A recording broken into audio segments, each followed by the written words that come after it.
السلام علیکم ورحمۃ اللہ وبرکاتہ۔ جماعت نہوم میں اردو کی آن لائن کلاس میں نیا سبق شروع کرنے جا رہے ہیں۔ اس نئے سبق کا نام کیا ہے اور اس کے مصنف کون ہیں، وہ آگے دیکھتے ہیں۔ یہ ہمارا سبق نمبر 4 ہے اور اس سبق کا نام ہے امید کی خوشی، اور اس کے مصنف ہیں سر سید احمد خان صاحب۔ جی، حاصلات تعلم کیا ہیں آج کے؟ سر سید احمد خان کا تعارف ہو جائے گا، اصناف ادب ہم جان سکیں گے، نظم و نثر کے فرق کو جان سکیں گے، پہلے بھی یہ بات آ چکی ہے ویسے۔ مضمون کی ماہیت سے آگاہ ہو سکیں گے، مضمون کیسے لکھا جاتا ہے، اس کے لوازمات کیا ہیں، اس کے حصے کیا کیا ہیں، یہ انشاءاللہ تعالی آج ہمارے سامنے آ جائے گا۔ آخر میں جملے کے اجزائے ترکیبی کیا ہیں، اس کے بارے میں انشاءاللہ تعالی ہم آگاہ ہو سکیں گے۔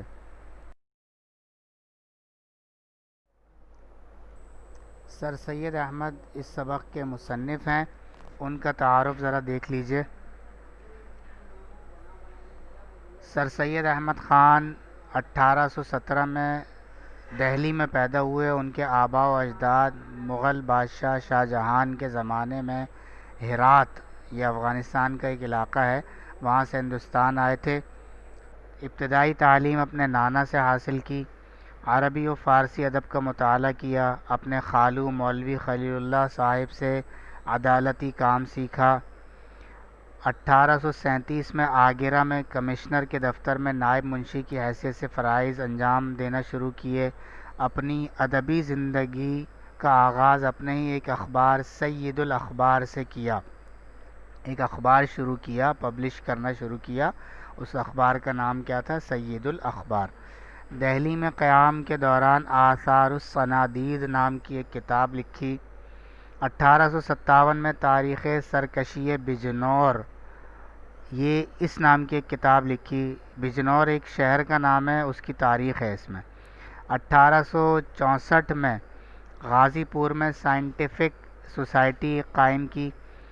مسلمانوں کے اخلاق کی اصلاح کے لیے 1870 میں رسالہ ایک نکالا، اس رسالے کا نام تھا تہذیب الاخلاق۔ مسلمانوں کی تعلیم کے لیے علی گڑھ میں ایک اسکول قائم کیا جو ترقی کرتے ہوئے ایک عظیم یونیورسٹی بن گیا۔ اس اسکول کا نام تھا محمڈن اینگلو اسکول۔ 1889 میں انگلستان کی یونیورسٹی نے آپ کو LLD کی ڈگری، اعزازی ڈگری دی۔ ان کا انتقال 1898 میں ہوا۔ سر سید احمد خان ایک بلند پایہ نثر نگار اور صحافی تھے۔ ان کے ادبی سرمائے میں آثار الصنادید، خطبات احمدیہ، اسباب بغاوت ہند اور تہذیب الاخلاق جیسی کتابیں اور رسالہ شامل ہیں۔ جی، اب سر سید احمد خان صاحب کی کچھ کتابوں کے نام آئے ہیں، ان کا تعارف مختصر سا یہاں کروائے دیتے ہیں۔ پہلی کتاب ہے آثار الصنادید۔ اس کتاب میں ہندوستان کے شہروں، ان شہروں میں موجود قلعوں، عمارتوں اور مقبروں وغیرہ کے بارے میں معلومات ہیں۔ دوسری کتاب ہے اسباب بغاوت ہند۔ اس کتاب میں انگریزوں کے ذہن جو مسلمانوں کے حوالے سے خراب تھے، اور 1857 میں جو انگریزوں اور مسلمانوں کی جنگ ہوئی تھی، اس کے حوالے سے انہوں نے انگریزوں کا ذہن صاف کرنے کی کوشش کی ہے کہ بھائی وہ بغاوت جو تھی، مسلمان جو آپ سے ٹکرائے انگریزوں سے، وہ کیوں ٹکرائے؟ تو انگریزوں کا ذہن مسلمانوں کے حوالے سے، اور خاص طور سے اور ہندوستان کی عوام کے حوالے سے انگریزوں کا ذہن عام طور سے جو خراب تھا، اس ذہن کو صاف کرنے کے لیے انہوں نے یہ کتاب لکھی تھی۔ تیسری کتاب ہے سیرت فریدیہ۔ یہ کتاب انہوں نے اپنے نانا فرید الدین احمد خان صاحب اور اپنے خاندان کے جو دیگر افراد تھے ان کے حالات زندگی پر لکھی ہے۔ چوتھی کتاب یہاں پر ہے لائف آف محمد صلی اللہ علیہ وسلم۔ تو اس کتاب میں کیا ہے وہ تو اس کے نام سے ظاہر ہے۔ اصل میں ہوا یہ تھا کہ ایک انگریز مصنف نے حضور علیہ الصلاۃ والسلام کی ذات اور ان کی حیات پر اعتراضات کیے تھے، نعوذ باللہ۔ تو اس کے جواب میں پھر سر سید احمد خان صاحب نے یہ کتاب لکھی تھی۔ جی، اب یہ مزید کچھ کتابیں اور ایک رسالہ اس کے بارے میں۔ تفسیر القرآن سر سید احمد خان کی، یہ بھی انہوں نے انگریزوں کی ذہن سازی کے لیے اسلام اور اللہ تعالیٰ، اللہ کے رسول علیہ الصلاۃ والسلام کے حوالے سے انہوں نے تفسیر القرآن لکھی تھی، اور اس پر اختلاف ہے علماء کا۔ اس میں کچھ باتیں ایسی ہیں جو کہ نہیں ہونی چاہیے تھی، وہ پھر کبھی موقع ملا تو انشاءاللہ عرض کیا جائے گا۔ دوسرا ہے تہذیب الاخلاق، یہ ایک رسالہ ہے جو انہوں نے مسلمانوں کے لیے، ان کی اصلاح کے لیے، بطور خاص خواتین کی اصلاح کے لیے یہ رسالہ انہوں نے شروع کیا تھا، تو اس کا نام تہذیب الاخلاق تھا، ایک میگزین شروع کیا تھا۔ تیسری کتاب ہے سرکشی ضلع بجنور۔ بجنور ایک علاقے کا، ضلع کا نام ہے۔ اس ضلع کی، اس علاقے کی جس کا نام بجنور ہے، اس کی ہسٹری اور اس کی تاریخ اس کتاب میں موجود ہے۔ خطبات احمدیہ کے نام سے یہ جو کتاب ہے، اس کتاب میں یہ لندن سے انہوں نے چھپوائی تھی، اور اس کتاب میں بھی اسلام کا انہوں نے دفاع کیا ہے، اور جو ہے وہ ڈیفنس کیا ہے اسلام کا، اور مسلمانوں کے اسلام کے حوالے سے جو خیالات ہیں، برے خیالات، غلط خیالات، اس کو انہوں نے رد کیا ہے اور اس کو دور کرنے کی کوشش کی ہے۔ جی، اصناف ادب، یعنی ادب کی قسمیں کیا کیا ہیں، اردو ادب کی، اردو لٹریچر کی قسمیں کیا ہیں، وہ انشاءاللہ یہاں ہم بتائیں گے آپ کو۔ پہلی قسم ہے نظم، اور دوسری قسم ہے نثر۔ اس پر ویسے پہلے بھی بات آ چکی ہے۔ نظم اور نثر کی تعریف کیا ہے وہ آگے دیکھتے ہیں۔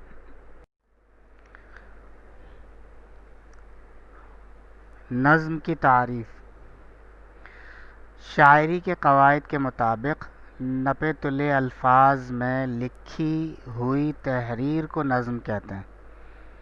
یعنی شاعری کے جو رولز ہیں، ٹھیک ہے، پوئٹری کے جو رولز ہیں اردو میں، ان رولز کے مطابق نپے تلے الفاظ میں اگر کوئی چیز لکھی جائے، کوئی تحریر لکھی جائے، تو اس تحریر کو کیا کہتے ہیں بھائی؟ نظم کہتے ہیں۔ نثر کسے کہتے ہیں؟ نثر کی تعریف: ایسی عام اور سادہ جملوں پر مشتمل تحریر جس میں شاعری کے قواعد کی رعایت نہ کی جائے نثر کہلاتی ہے۔ یعنی سیدھے جملے، ایسی عام اور سادہ جملوں پر مشتمل تحریر، سیدھے جملے، ایک عام سے جملے، سادہ جملے، اور جس میں جو شاعری کے رولز اس میں نہ اپنائے گئے ہوں، تو اس کو کیا کہتے ہیں؟ نثر کہتے ہیں۔ یعنی نظم کی ضد، اس کی اپوزٹ کیا ہے؟ نثر ہے۔ ٹھیک ہے، امید ہے سمجھ میں آ گئی ہوگی بات۔ آگے چلتے ہیں جی، اب دیکھتے ہیں مضمون کی تعریف۔ جو ہم مضمون لکھتے ہیں اردو میں، کسے کہتے ہیں مضمون؟ ذرا دیکھیے۔ مضمون نثر کی وہ صنف ہے، اس کی ایک قسم ہے جس میں کسی متعین موضوع پر اپنے خیالات اور جذبات و احساسات کا تحریری اظہار کیا جائے۔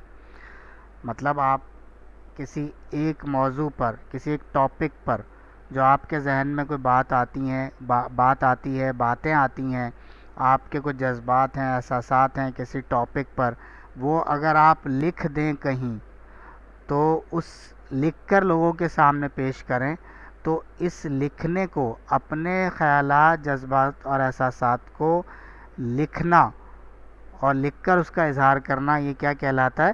مضمون کہلاتا ہے۔ مضمون کے لوازمات کیا کیا ہیں، یعنی مضمون میں کیا کیا مسالے ہونے چاہیے وہ دیکھیے ذرا۔ پہلی چیز ربط و ضبط ہو، مطلب یہ ہے کہ جو بات پہلے جو باتیں جتنی باتیں آپ نے کہی ہیں، ٹھیک ہے، وہ باتیں ترتیب سے ہوں۔ پہلی بات پہلے کہیں، دوسری بات دوسرے نمبر پہ کہیں، تیسری بات تیسرے نمبر پر کہیں، اور پہلی دوسری تیسری بات میں آپس میں کیا ہو، ربط ہو۔ یہ نہ ہو کہ ایک بات کچھ ہے، دوسری بات کچھ ہے، تیسری بات کچھ ہے، ایک بات ایران دوسری بات توران، ایسا نہ ہو۔ دوسرا مسئلہ، دوسری لازم چیز وہ کیا، توازن و تناسب ہو۔ یہ نہ ہو کہ ایک بات کو آپ نے بہت کھینچ دیا، بہت لمبا کر دیا، دوسری بات کو جو ہے بہت چھوٹا لکھ دیا، تو وہ اس میں کیا نہیں رہے گا، توازن اور تناسب نہیں رہے گا۔ تیسری چیز کیا ہے، مضمون کا تیسرا مسئلہ، تیسری لازم چیز کیا ہے کہ بھائی جو بھی بات کہیں وہ دلائل کے ساتھ اسے لکھیں اور پروف کریں، باقاعدہ آپ کے پاس اس کے دلائل ہونے چاہیے۔ تو یہ کیا ہیں، مضمون کے لوازمات یا مضمون کے مسالہ جات۔ اب آ جاتے ہیں مضمون کے حصوں کی طرف۔ دیکھیے مضمون کے 3 حصے ہیں۔ پہلا ہے تمہید یا ابتدائیہ، اس کو آگے تفصیل سے انشاءاللہ پڑھیں گے۔ دوسرا حصہ ہے اصل مضمون یا نفس مضمون اسے کہتے ہیں، اور تیسرا حصہ مضمون کا اختتامیہ یا انجام۔ تمہید یا ابتدائیہ، اس کی تفصیل پڑھ لیتے ہیں، سمجھ لیتے ہیں۔ اس حصے میں ایسی باتیں بیان کی جاتی ہیں جن کو پڑھ کر قاری، پڑھنے والا یعنی ریڈر، مضمون میں بیان کیے جانے والے خیالات کو پڑھنے پر آمادہ ہو جاتا ہے، تیار ہو جاتا ہے، اور اسے اس بات کا اندازہ بخوبی ہو جاتا ہے کہ مضمون میں آگے کیا بیان کیا جائے گا۔ یعنی آپ کے ٹاپک کا انٹروڈکشن اس میں ہوتا ہے، اور اس انداز سے یہ پہلا پیراگراف تمہید ابتدائیہ لکھا جاتا ہے کہ دلچسپی بھی اس کی برقرار رہے، اور وہ یہ سوچے کہ ہاں یار پڑھنا چاہیے آگے یہ بندہ کیا لکھتا ہے۔ مضمون کے دوسرے حصے کی طرف آتے ہیں، اصل مضمون یا نفس مضمون۔ دیکھیے اس حصے میں موضوع کی حمایت یا مخالفت میں دلائل کے ساتھ بات کی جاتی ہے۔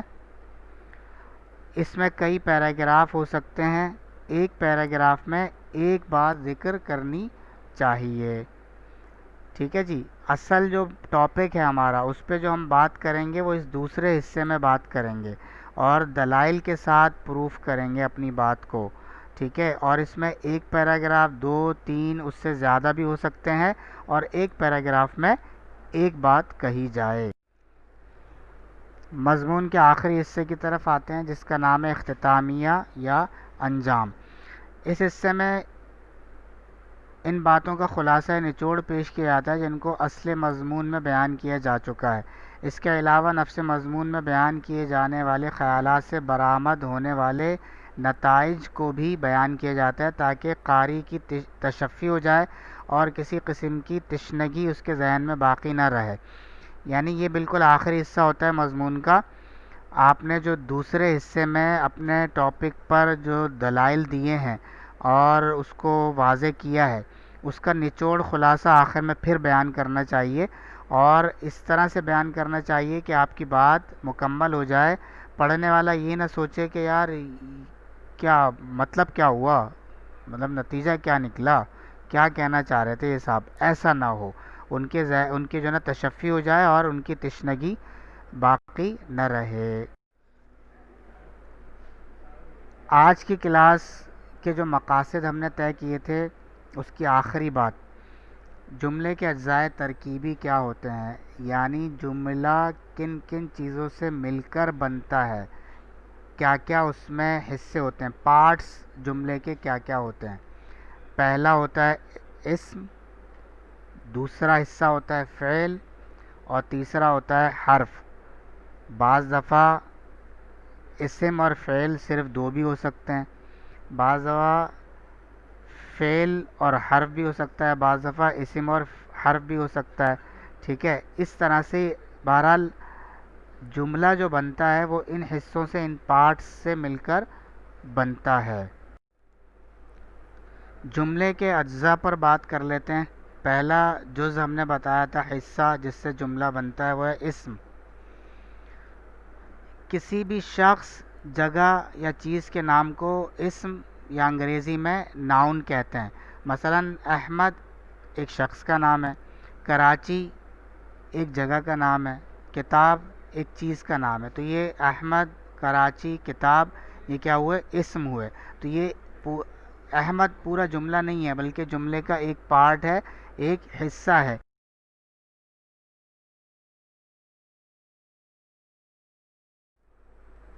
دوسرا حصہ ہے جملے کا، دوسرا جز ہے فعل۔ فعل کسے کہتے ہیں؟ کسی بھی کام کو فعل یا انگریزی میں ورب کہتے ہیں۔ مثلا پڑھا، لکھ رہا ہے، کھائے گا، سو جاؤ، مت جاگو وغیرہ، یہ سب کیا ہیں؟ ورب ہیں، یہ فعل ہیں۔ تو یہ بھی ایک حصہ ہوتا ہے جملے کا۔ جملہ اگر ہم بنانا چاہیں، لکھنا چاہیں تو اس میں فعل بھی لکھنا پڑ جاتا ہے۔